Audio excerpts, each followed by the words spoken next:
Hello one and all. વિષય અંગ્રેજી grammar, જેની અંદર આપણે ચર્ચા કરી રહ્યા હતા સિન્થેસિસ ટોપિક.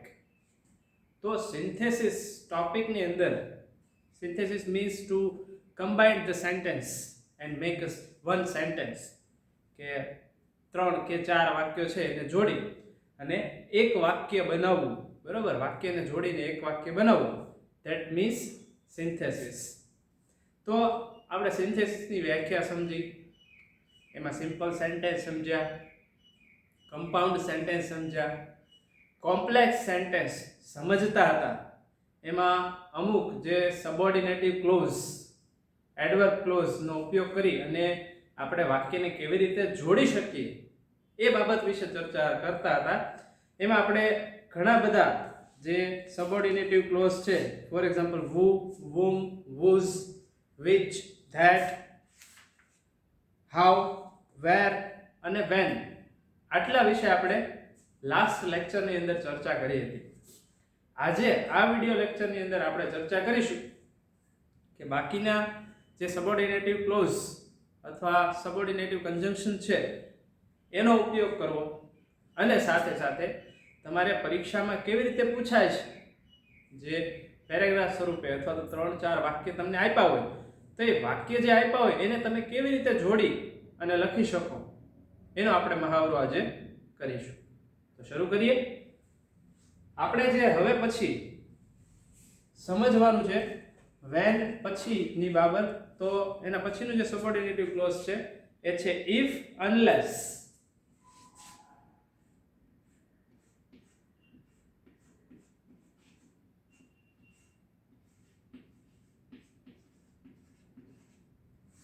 if, unless જેનો અર્થ થશે જો તો.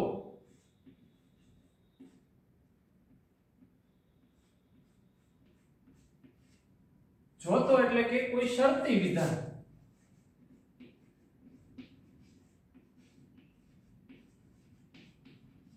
અથવા તો શરત દર્શાવવામાં આવતી હોય, શરત દર્શાવવા અથવા વાક્ય બનાવવા માટે if કે unless નો ઉપયોગ થતો હોય. કે જો તમે મારા ઘરે આવશો તો હું તમને પાર્ટી આપીશ, જો તમે મારું કામ કરશો તો હું તમને પૈસા આપીશ. તો આ એક શરતી વિધાન છે. તો આવા જે વિધાનો હોય કે જેમાં શરત દર્શાવવામાં આવતી હોય, તો આવા વિધાનોને જોડવા માટે if, unless નો ઉપયોગ થાય છે. જોઈએ ઉદાહરણ.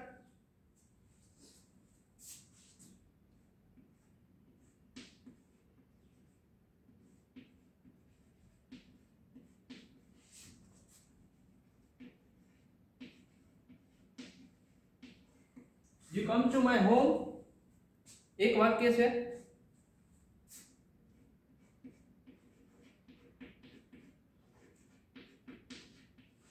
I will give you party.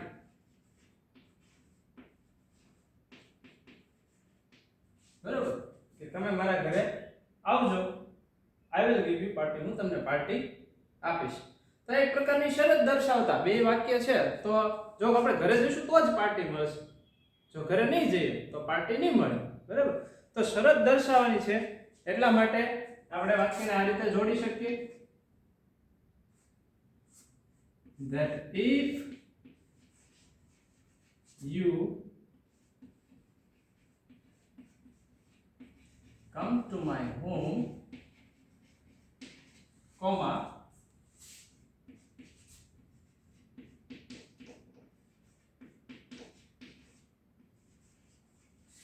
I will give you party. કે જો તમે મારા ઘરે આવશો તો હું તમને પાર્ટી આપીશ. બરાબર, if નો મતલબ શું થશે? જો તો, શરતી વિધાનના અર્થમાં. બીજું એક ઉદાહરણ જોઈએ.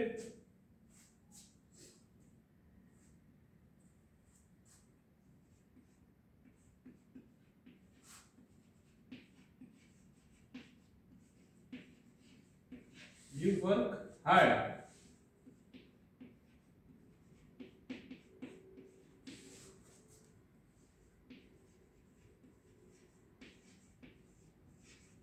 You will be rewarded. કે તમે મહેનત કરશો, તમને ઇનામ આપવામાં આવશે, અથવા તમને એની માટે જે છે એ કોઈ સારી એવી બાબત, રિવોર્ડ છે, કોઈ પણ કંઈ પણ હોઈ શકે, પૈસા પણ હોઈ શકે, કંઈ પણ. સો if you work hard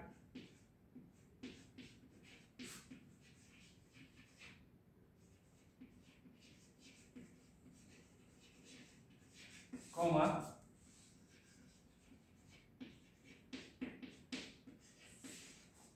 you will be rewarded. જો તમે મહેનત કરશો તો તમને ઇનામ આપવામાં આવશે. પછી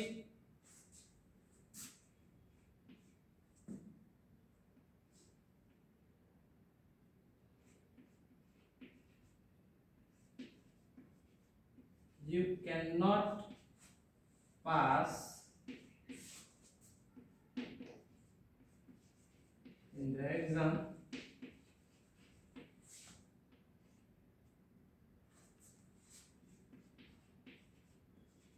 you work hard.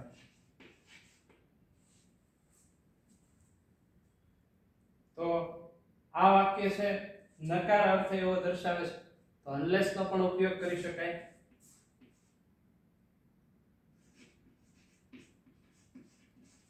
Unless you don't work hard, you can't pass the exam. જો તમે મહેનત નહીં કરો તો તમે સફળ થશો નહીં, અથવા તો પરીક્ષામાં પાસ થશો નહીં. એટલા માટે મહેનત કરવી પડશે. તો આવી રીતના જો તો દ્વારા શરતી વિધાન છે, એ શરતી વિધાનને જોડવા માટે, બરોબર, કે એક શરત દર્શાવતું વિધાન હોય અને બીજું એક વિધાન હોય, તો એને જોડવા માટે ઇફ અથવા અનલેસ નો ઉપયોગ થશે. જોઈએ હવે એની પછીનું ધો, ત્યારબાદનું જે સબઓર્ડિનેટ કન્જક્શન છે ધો.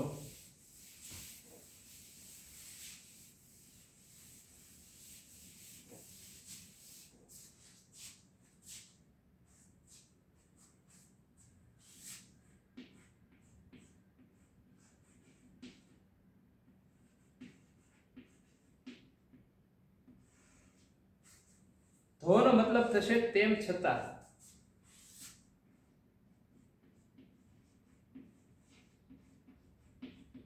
આપણે ધો, ઓલ્ધો, ઇવન ધો, ઇવન ઇફ આવા શબ્દો છે એ લેંગ્વેજ ફંક્શન શીખ્યા એના લેંગ્વેજ એલિમેન્ટમાં આ બાબત છે આપણે જોઈ હતી, કદાચ તમને યાદ હશે. તો ધો એનો ઉપયોગ ક્યારે થશે, તો કે બંને વાક્યો વિરોધી ભાવ દર્શાવતા હોય ત્યારે તેવા વાક્યો ધો વડે જોડાય. આના પહેલા પણ આપણે શીખી ગયા એવા સંયોજકો કે જે વિરોધાભાસી વાક્યો હોય એને જોડવા માટે સંયોજકનો ઉપયોગ થતો. તો આ એક સબઓર્ડિનેટિવ ક્લોઝ છે, સબઓર્ડિનેટિવ કન્જંક્શન છે, એનો ઉપયોગ પણ જે વિરોધી વાક્યો એને જોડવા માટે થાય છે. પણ ધોનો ઉપયોગ છે જ્યારે તમે કરશો તો એ વાક્યની શરૂઆતમાં કરશો, પણ જ્યારે જે બીજા કન્જંક્શન હતા બટ, યેટ અને સ્ટીલ, યાદ કરાવી દો કયા હતા. તો બટ, યેટ અને સ્ટીલ, તો એ સંયોજકો ક્યાં વપરાશે? વાક્યની વચ્ચે. ધો છે એ ક્યાં વપરાશે? તો કે વાક્યની શરૂઆતમાં. જોઈએ કેવી રીતે એનો ઉપયોગ થશે.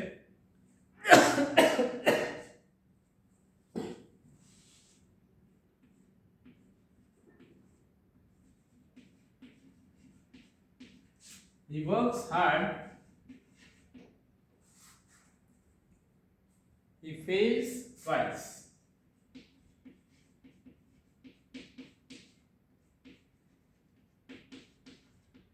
વાક્ય શું છે કે તે મહેનત કરે છે, તે બે વખત ફેલ થયો. ટ્વાઇસ એટલે બે વખત, બરોબર, કે તે બે વખત ફેલ થયો. હવે મહેનત કરતો હોય વ્યક્તિ કે બે વખત ફેલ થાય, હા ભાઈ કદાચ એકવાર ફેલ થઈ જાય પણ બે વખત ફેલ થાય નહીં. તો કેવી રીતે વાક્ય બનાવી શકાય? તો he works hard,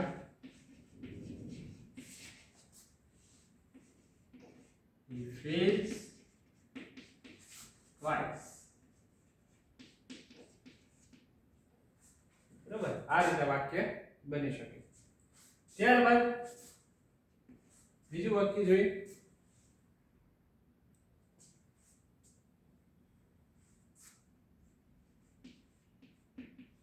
he is on time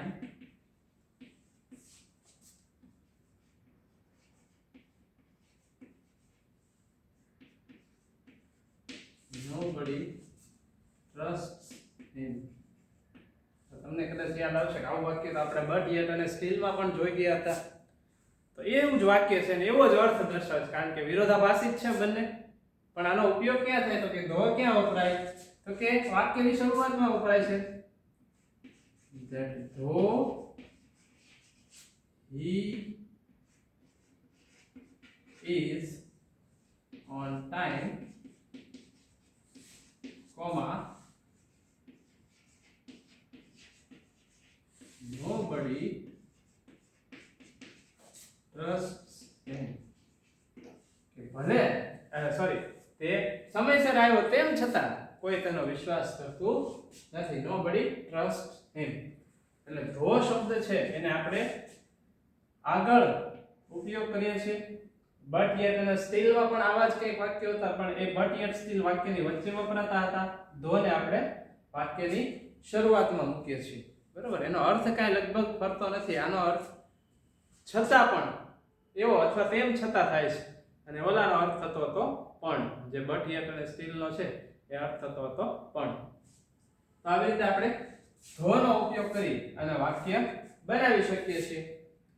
ત્યારબાદ એના પછીનું જે કન્જંક્શન છે સબઓર્ડિનેટિવ કન્જંક્શન એ છે બીકોઝ.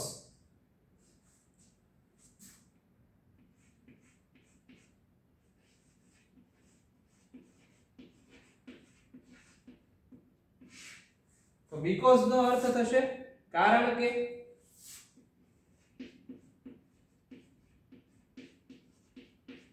કારણ કે અર્થ થાય છે તો ખ્યાલ છે, પણ એની સાથે એની જેવા જ બીજા કયા છે તો કે since, as અને for.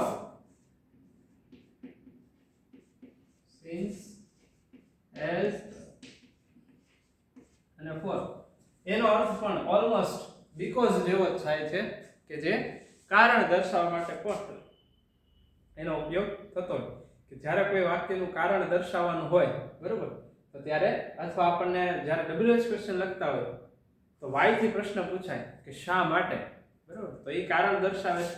તો એ કારણનું જે આપણે જવાબ લખશું ત્યારે આપણે બીકોઝ નો ઉપયોગ કરીએ જ છીએ.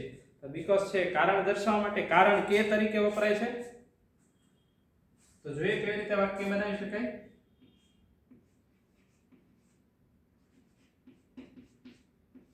He will not come.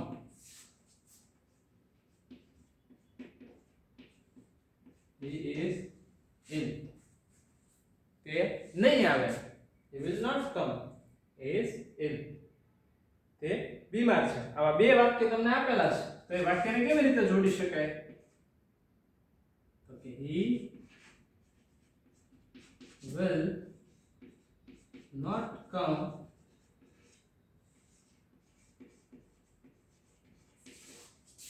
because he is ill. તે નહીં આવી શકે કારણ કે તે બીમાર છે. આ સિવાય બીજું ઉદાહરણ જોઈએ. The boy was downed.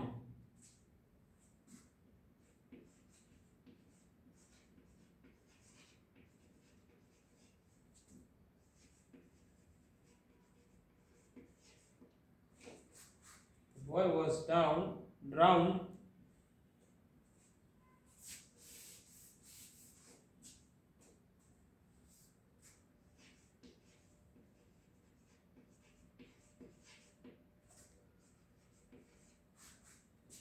he could not swim.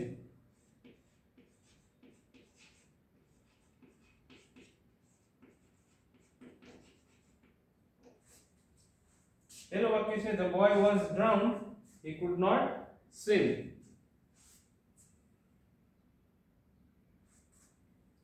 એનું વાક્ય કેવી રીતે બનશે તો કે the boy was drowned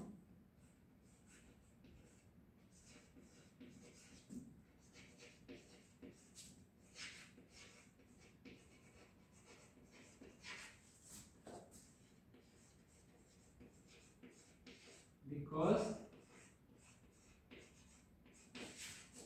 he could not swim. જેને તરતા જ નથી આવડતું તો એ બિચારો ડૂબી જ જવાનું ને. બરાબર. તો the boy was drowned, he could not swim. તો the boy was drowned because he could not swim, કે તે ડૂબી ગયો કારણ કે તેને તરતા આવડતું ન હતું. બરાબર.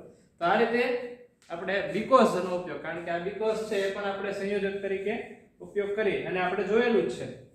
તો સંયોજકની જેમ જ આનો ઉપયોગ છે એ થતો હોય છે. ઓકે, જોઈએ હવે એના પછીનું જે બાકી છે.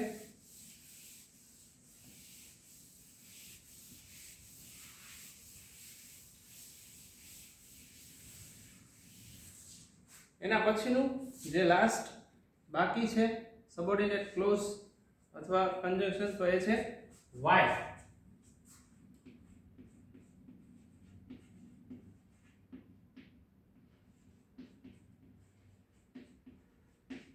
શા માટે, પણ WH ક્વેશ્ચન નથી, એ ખાસ ધ્યાન રાખવાનું છે. આનો ઉપયોગ પણ કારણ દર્શાવવા માટે.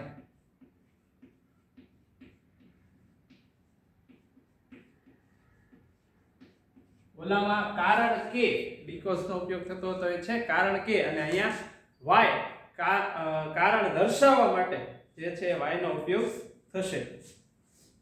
કેવી રીતના જોઈએ આપણે?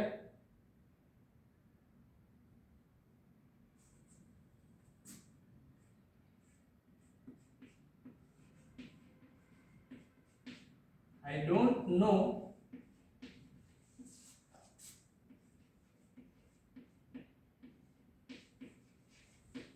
he is late, કે મને ખબર નથી. અને બીજું વાક્ય છે તે મોડો છે. તો કેવી રીતે જોડી શકાય?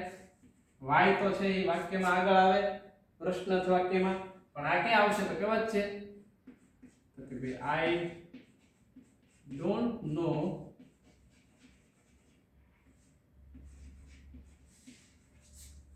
why he is late. બરાબર, કે મને નથી ખબર કે શા માટે તે મોડો પડ્યો અથવા શા માટે તે મોડો આવ્યો. આવી જ રીતે બીજું વાક્ય શા માટેના અર્થમાં.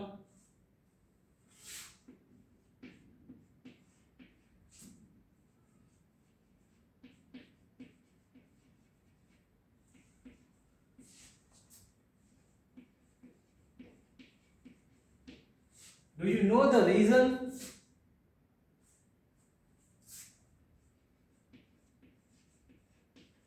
He does not come nowadays. કે શું તું એનું કારણ જાણે છો? અને બીજું વાક્ય છે તે આ દિવસોમાં આવી રહ્યો નથી, તે આ દિવસોમાં આવતો નથી. તો આપણે એને કેવી રીતે લખી શકીએ કે શું તું જાણે છો કે શા માટે એ આવતો નથી?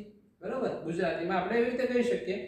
So do you know the reason why he does not come nowadays?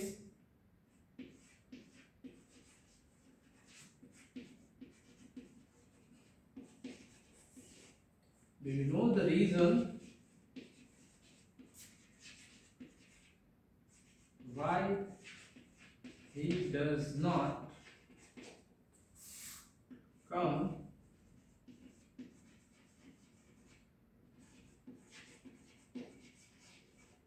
nowadays?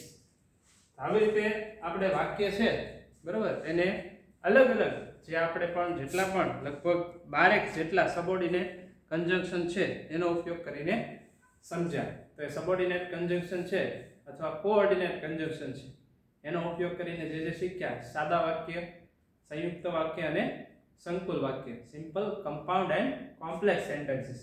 આ બધાનો ઉપયોગ કરી અને આપણે વાક્ય બનાવવાના છે.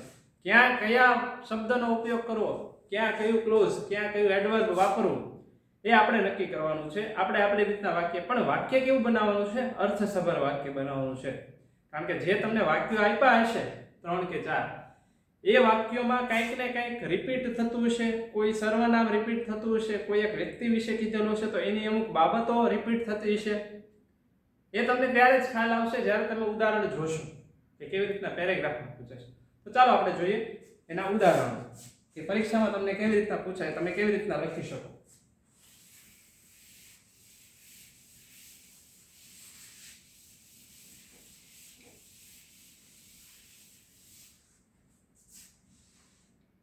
So now we are discussing about the exercise of synthesis.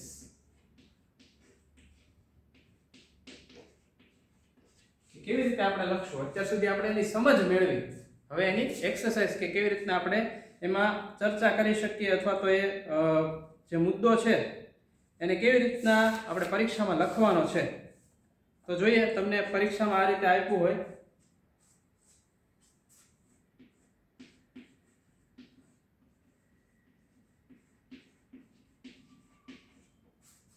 the message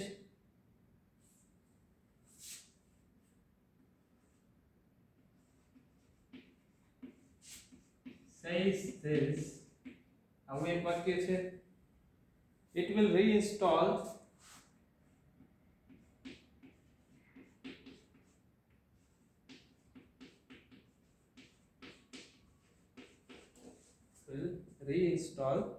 for the life of your heart.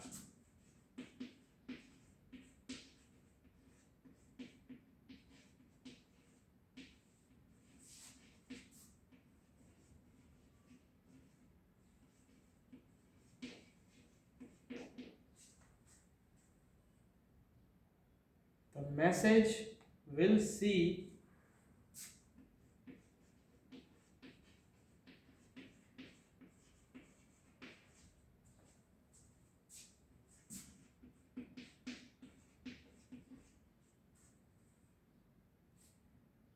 on your mobile screen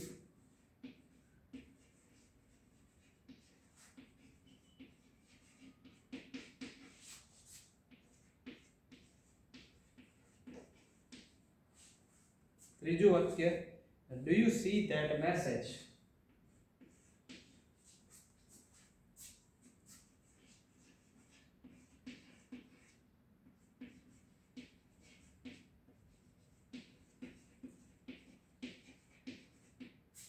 બરોબર આ રીતના તમને આ પેરેગ્રાફ આપેલો છે બરોબર અને અહીંયાથી તમારે લખવાની શરૂઆત કરે છે એટલે પેપરમાં તમને આપેલું હોય કદાચ સ્ટાર્ટ્સ લાઈક ધીસ કરીને પણ આપ્યું હોય બરોબર તો એ રીતના જે આપ્યું હોય તો આ તમારે પેરેગ્રાફ છે એ પહેલા તો સમજવો જોઈએ કે એમાં કઈ કઈ બાબત આપેલી છે વાક્ય આપેલા છે કયા કયા તો કે the message says this it will reinstall for the life of your heart પછી તો કે the message will see on your mobile screen and do you see that message આવા વાક્ય આપેલા છે અને મોસ્ટ પ્રોબેબલી એવું બની શકે કે તમારા જે કાંઈ પણ યુનિટ છે ટેક્સ્ટ બુક રિલેટેડ તો ટેક્સ્ટ બુક રિલેટેડ યુનિટ નો જ એકાદો કોઈ પેરેગ્રાફ છે તમને આવી રીતે અલગ અલગ વાક્ય છૂટા કરીને આપ્યો છે કે જે તમારી ટેક્સ્ટ બુક ની અંદર આખો કમ્બાઇન્ડ છે એટલે ખાસ જે કાંઈ પણ યુનિટ તમે સમજો તો એને એવી રીતના સમજો કે એની વાક્ય રચનાઓ તમને યાદ રહી જાય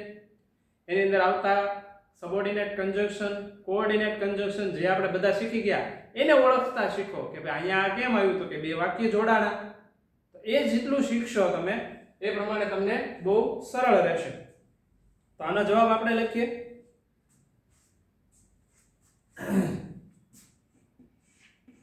આપણે આગળ લઈ લઈશું do you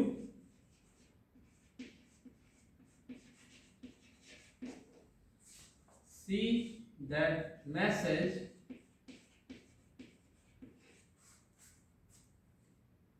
says that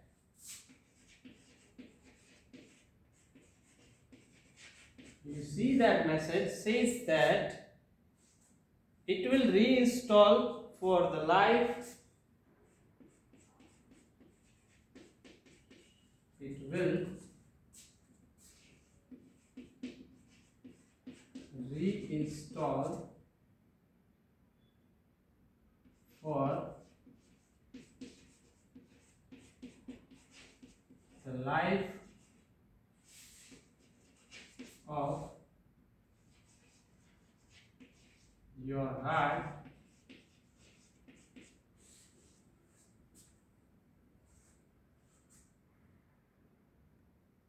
on your mobile screen.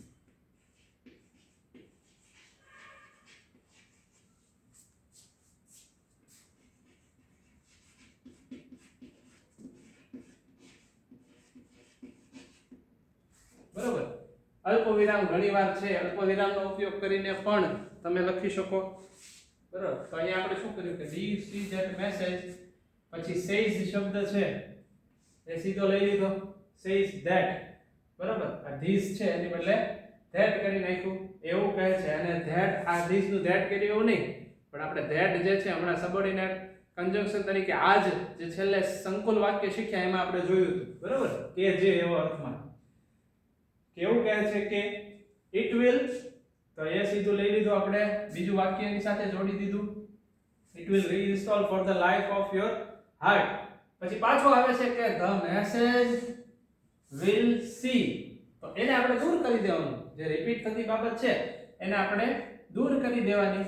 તો આટલી વસ્તુ છે એ નવી છે તો એને આપણે લખી નાખી કે on your mobile screen, એ બાબત છે એને આપણે લખી નાખી. એટલે આપણો જે 3 માર્કમાં પૂછાતો પ્રશ્ન છે એને આપણને પૂરેપૂરા માર્ક મળવાની સંભાવના રહે.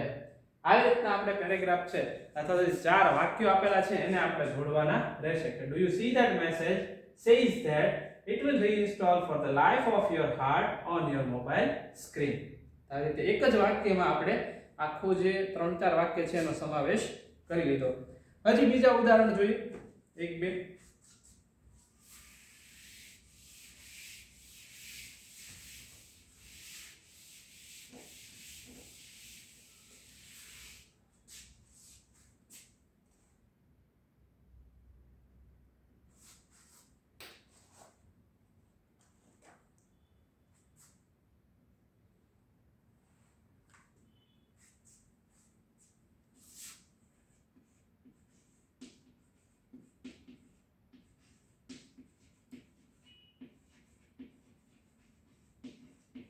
Ants play games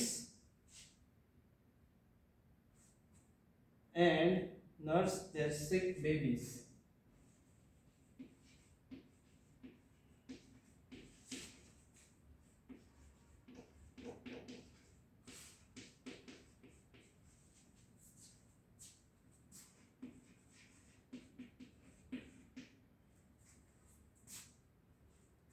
They have a highly developed social sense. They have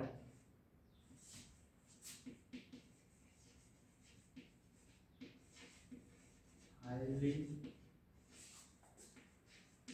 developed social sense.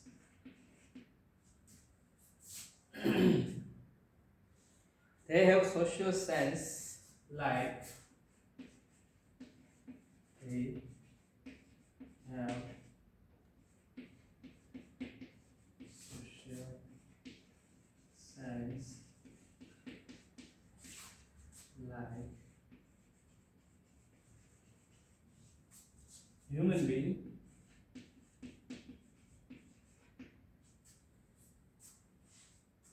we are told this.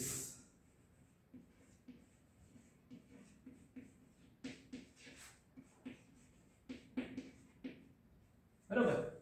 આ રીતે આવો પેરેગ્રાફ તમને આપેલો છે કે ants play games and nurse their sick babies, કે કીડીઓ છે એ રમતો રમે છે અને પોતાના જે બાળકો છે, બરોબર, નાના બચ્ચાઓ છે એમને સાચવે છે. they have highly developed social sense, કે તેમનામાં બહુ સારી એવી જે છે એ સામાજિક બુદ્ધિ છે હોય છે. they have social sense like human being, કે તેઓને મનુષ્ય જેવી સામાજિક બુદ્ધિ હોય છે. આ બંને વાક્યમાં કંઈક સમરૂપતા સમાનતા જેવું લાગે છે તમને? Okay, so we are told this, કે આપણને એવું કહેવાયું છે. તો આ વાક્યને આપણે કેવી રીતના આખો પેરેગ્રાફ છે એને બનાવશું? તો we are told that, તો એવું જરૂરી નથી કે પહેલા જ છે એ છેલ્લું વાક્ય એને પહેલા જ લઈ લેવું, કારણ કે બીજો પેરેગ્રાફ એવો છે કે જેમાં we are told અથવા do you know this, તો આવું કોઈ એવું તમને પૂછતું હોય અથવા કહેતું હોય એવું વાક્ય છે કે શું તમે જાણો છો, આપણને એવું કહેવાયું છે, એવું કઈ વાક્ય આપેલું હોય તો જ એને આગળ લેવું મોટા ભાગે, બરોબર. so we are told that ants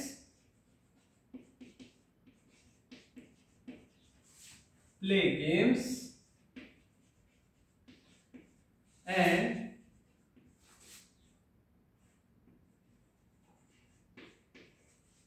nurse their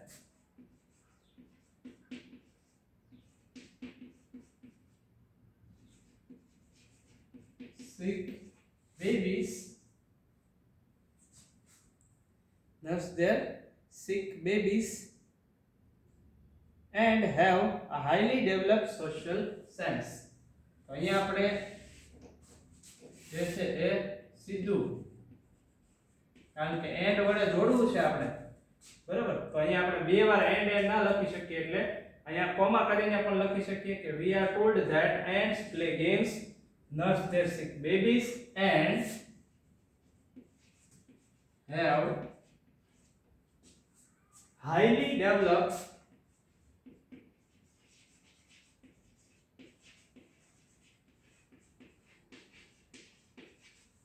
social sense.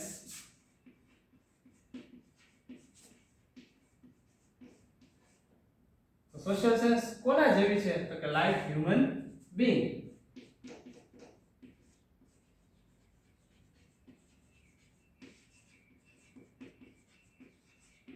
કારણ કે જો they have social sense આટલું વાક્ય છે એ તો આપણે આગળ પણ આવી ગયું કે they have highly developed social sense.